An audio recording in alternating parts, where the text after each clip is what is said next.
नाज़रीन, अमरीकी सदर डोनाल्ड ट्रंप चयो आहे त अमरीका दुनिया में अमन लाइ किरदार अदा कंदो। 7 महीननि में पाक भारत समेत 7 जंगियूं रोकरायूं। अमरीका जी मईशत मज़बूत ऐं सरहदूं महफ़ूज़ आहिनि। गॾियल क़ौमनि जे जनरल असेंबली खे ख़िताब कंदे अमरीकी सदर डोनाल्ड ट्रंप चयो आहे त मूंखां अॻु वारनि हुकूमतनि अमरीका खे मुश्किलातुनि तरफ़ धिके छॾियो हो। मूंखां अॻु दुनिया अमरीका ते खिलंदी हुई।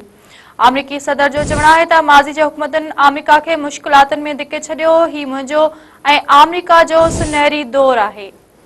नाज़रीन, असां वाक़ई हिकु भेरो ही ॿीहर ब्रेकिंग न्यूज़ शेयर करे रहिया आहियूं त अमरीकी सदर डोनाल्ड ट्रंप चयो आहे त अमरीका दुनिया में अमन लाइ किरदार अदा कंदो रहंदो।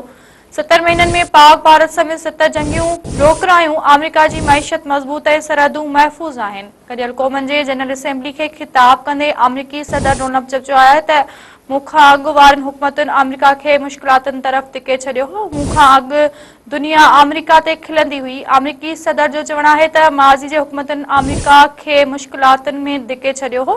ही मुंहिंजो ऐं अमरीका जो सुनहरी दौर आहे।